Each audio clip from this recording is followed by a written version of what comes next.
다들 증여를 이렇게 생각합니다. 형편될 때 주면 되지. 나중에 한꺼번에 정리하면 되잖아. 어차피 자식 거들 돈인데. 하지만 자산 상담을 오래 하다 보면 분명해지는 사실이 하나 있습니다. 증여는 얼마를 주느냐보다 언제 주느냐가 훨씬 중요하다는 점입니다. 같은 돈을 주고도 어떤 사람은 세금을 절반만 내고 어떤 사람은 몇 배를 냅니다. 이 차이를 만드는 단 하나의 변수, 바로 나이입니다. 언제 주느냐에 따라 세금이 반으로 갈립니다. 나이 대별 증여 전략. 증여는 단순히 돈을 이전하는 행위가 아닙니다. 시간을 함께 이전하는 전략입니다. 돈은 시간이 있을 때 가장 강력하게 작동합니다. 그리고 세금은 시간이 없을수록 무겁게 달라붙습니다. 이 구조를 이해하지 못하면 증여는 가족을 위한 선택이 아니라 국가를 위한 기부가 됩니다. 증여에서 가장 위험한 착각. 많은 분들이 이런 말을 합니다. 아직 내가 쓸 돈도 많은데 너무 일찍 주는 거 아닌가요? 이 말 자체는 틀리지 않습니다. 문제는 너무 늦는 것의 위험을 전혀 계산하지 않는다는 데 있습니다. 증여는 늦을수록 선택지가 줄어듭니다. 건강이 나빠지면 실행이 어렵고, 판단력이 떨어지면 구조 설계가 무너지고, 사망 시점이 가까워질수록 증여는 상속으로 바뀌며 세금이 급격히 증가합니다. 그래서 증여는 결심의 문제가 아니라 연령별 전략의 문제입니다. 3040대 자녀를 둔 부모 가장 강력한 증여 구간. 이 시기는 증여 전략에서 가장 황금 같은 구간입니다. 부모는 아직 경제활동을 하고 있고 자녀는 사회 초입에 있습니다. 이 시기의 증여는 단순 지원이 아닙니다. 자산의 씨앗을 심는 단계입니다. 소액이라도 일찍 증여하면 자녀 명의의 시간과 복리 효과가 시작됩니다.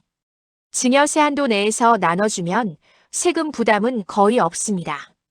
특히 이 구간의 증여는 생활비학비 주거비 지원과 결합하면 자연스럽게 진행할 수 있습니다.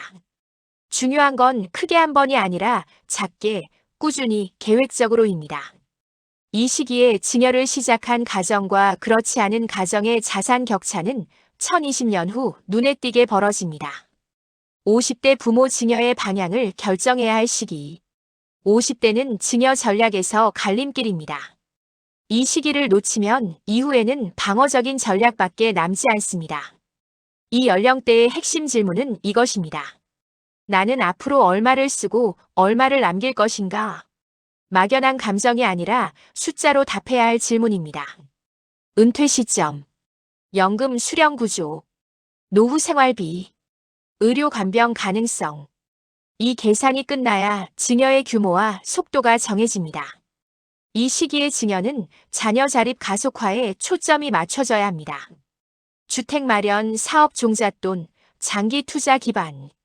이때 잘 설계하면 이후 증여 규모는 줄어들어도 효과는 훨씬 커집니다. 60대 초반 증여와 노후의 균형이 핵심. 60대 초반은 많은 분들이 가장 혼란스러워하는 시기입니다. 이제 나도 언제까지 살지 모르는데 줘도 되나? 바로 이때가 증여 전략의 마지막 안정 구간입니다.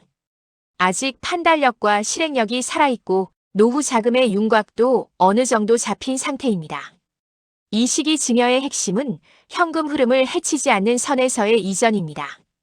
자산을 통째로 넘기는 것이 아니라 분할 증여, 수익형 자산은 유지, 생활 안정 자금은 철저히 분리. 이 원칙만 지켜도 세금 부담은 크게 달라집니다. 70대 이후 증여가 아니라 세금 관리의 영역. 70대를 넘어가면 증여는 전략이 아니라 위험 관리의 영역으로 들어갑니다. 이 시기에는 증여가 곧 상속으로 이어질 가능성이 높고 사망 전 증여는 상속 재산에 합산되며 준비 없이 진행하면 세금 효과가 거의 사라집니다. 그래서 이 구간의 핵심은 얼마를 줄까가 아니라 얼마를 지킬 수 있을까입니다. 늦은 증여는 가족에게 도움이 되기보다는 세무 리스크와 갈등을 키우는 경우가 훨씬 많습니다. 증여에서 진짜 중요한 한 가지. 증여 전략에서 가장 중요한 건 세법 지식이 아닙니다. 가족의 시간표를 이해하는 능력입니다. 부모의 노후 곡선, 자녀의 소득 성장 곡선, 자산의 증식 곡선.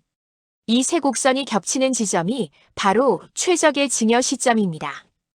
이 타이밍을 놓치면 아무리 많은 자산도 비효율적으로 흘러갑니다. 자산 전문가로서의 결론. 증여는 늦게 할수록 어려워지고 일찍 할수록 조용해집니다. 많이 줄수록 좋은 게 아니라 맞는 시점에 주는 것이 가장 현명한 선택입니다. 같은 돈을 두고 누군가는 세금으로 절반을 잃고 누군가는 가족의 자산을 몇 배로 키웁니다. 그 차이는 단 하나, 언제 주었느냐입니다. 지금 이 글을 읽고 있다면 이미 늦지 않았습니다. 하지만 더 미룬다면 선택지는 분명 줄어듭니다. 증여는 마음이 아니라 전략입니다. 그리고 그 전략의 출발점은 언제나 시간입니다.